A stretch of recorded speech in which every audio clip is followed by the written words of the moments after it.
This channel does not promote any violent, harmful, or illegal activities. All content provided by this channel is meant for an educational purpose only. দেখেন শুনছিলাম যে বাংলাদেশ নাকি বলছে কলকাতাকে দখল করে নেবে আর কি ত্রিপুরাকে আর কাটা হ্যাঁ উড়িষ্যাকে দখল করে নেবে আর আমরা মমতা ব্যানার্জি বলেছে যে আমরা ললিপপ চুষবো বাংলাদেশ শুধু নয় যে কোনো দেশ ভারতবর্ষের এক মুঠো মাটি যদি নিবার চিন্তা ভাবনা করে এক মুঠো তার তার কেটে নেবো আমরা তাহলে ভারতবর্ষের মাটির মূল্য আছে আমি বলবো না অন্য দেশের মাটির মূল্য নাই আমি বলবো না অতএব তোমরা তোমাদের দেশকে নিয়ে শান্তির সঙ্গে থাকো আমরা আমাদের দেশকে নিয়ে আমরা শান্তির সঙ্গে থাকি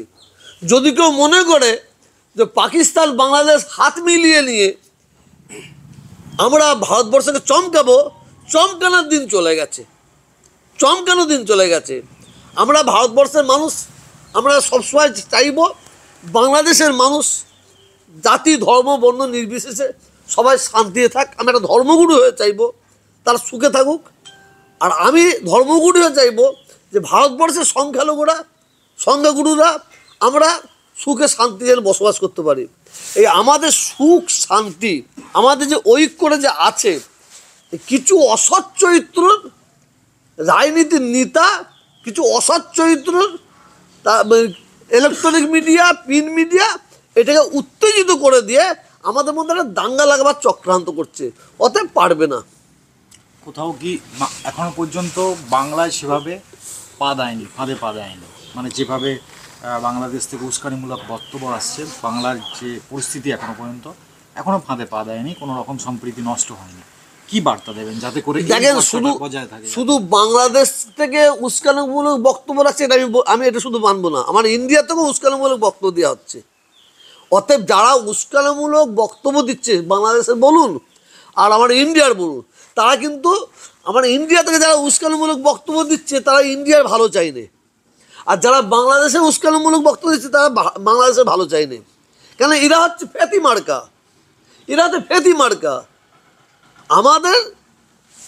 লক্ষ্য আছে আমার ভারতবর্ষের সরকার কি করবে সেই দিকে আমরা লক্ষ্য রাখবো যেহেতু আমার পশ্চিমবাংলার আমরা মানুষ আমরা আমাদের অভিভাবিকা মমতা ব্যানার্জি উনি কি করছেন আমরা সেই দিকে লক্ষ্য রাখবো আর দুটো ফচকে বাংলাদেশের চ্যাংটা লাফাবে আমাদের ভারতবর্ষের দুটো চ্যাংটা লাফাবে তাদের কথা শুনে আমরা ভাই দ্বন্দ্ব করবো এটা ঠিক নয় বার্তা কি দেবেন আমি বাংলার মানুষের কাছে বার্তা দেবো আমি আগে মুসলমান এই পরিচয়টা আমার আগে নয় আপনি হিন্দু এই পরিচয়টা আপনার আগে হওয়া উচিত নয় আমি আমার বাংলার মানুষের কাছে ভারতবর্ষের মানুষের কাছে হিন্দু মুসলমান শিখ ইসাই জাতি ধর্ম বর্ণ নির্বিশেষে সকলের কাছে করহাত জোর করে বলছি যদি না আপনারা খুশি হন আমি একটা ধর্মগুরু হয়ে বলছি পায়ে হাত দিয়ে বলছি অসৎ চরিত্র রাজনীতির নেতা নেত্রীদের পাল্লায় পড়ে আর কিছু গদি মিডিয়া আছে তাদের পাল্লায় পড়ে আমরা ভাই যেন দ্বন্দ্ব না করি সেই দিকে আমাদের লক্ষ্য রাখতে হবে মুখ্যমন্ত্রী কালকে বিধানসভায় একটা ভালো বক্তব্য দিয়েছেন বার্তাও দিয়েছেন কড়া জবাব যেটাকে বলে যেখানে ওখানকার বিএনপি নেতা যে বক্তব্য দিয়েছেন তার পরিপ্রেক্ষিতে একটা কড়া জবাব মুখ্যমন্ত্রী দিয়েছেন এবং এটাকে সবাই সাধুবাদ দিচ্ছেন মানে সব দলমত নির্বিশেষে আপনি এটাই কি বক্তব্য দিয়েছেন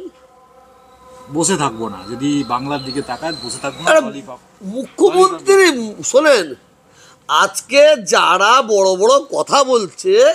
আমি আপনাদের বলছি যদি ভারতের প্রতি কোনো রকমের আঁচ আসে আমরা কি জিনিস যে দেশ আমাদের প্রতি আঙুল তুলবে আমরা কি জিনিস তৎক্ষণে তাদের বুঝিয়ে দেবো ললিপপের জায়গায় কি বলবো ললিপপ নয় আমরা বুঝিয়ে দেবো জবাব দেবো যে দেশ আমাদের দিকে আঙুল তুলবে লাল চোখ দেখালে আমরাও কম নয় আমরা 130 কোটি মুসলমান এই ভারতবাসী আমরা বসে নয় আমরা অপেক্ষা করছি আমরা দেখছি আমাদের দেশের যারা নেতা আছে কেন্দ্রীয় সরকার কি বলছে আমাদের রাজ্য সরকার কি বলছে আমরা তো তাদের উপর কথা বলতে পারি না তবে একটা কথা আমি বলতে পারি ভারতের দিকে যদি কেউ আঙুল তোলে তারা আঙুল ভেঙে দেওয়ার ক্ষমতা আমাদের আছে, যে কোনো দেশ। পাল্টা বিএনপি নেতাও আবার মুখ্যমন্ত্রী বক্তব্যকে কটাক্ষ করেছেন, বলেছেন চট্টগ্রাম দখল করতে হলে আমরা আমলকি চুষবো। দেখেন, চট্টগ্রাম দখল করতে যাব আমরা, এটা যারা বলছে এটা তো কোনো রাজনীতির নেতা বলছে না, ফচকেরা বলছে, ফচকেরা বলছে। আর কলকাতা দখল করব, এটা তো কোনো রাজনীতির নেতা বলছে না, ফচকেরা বলছে। এই ফচকেদের কথা শুনে আমাদের লাফালাফি করা ঠিক হবে না।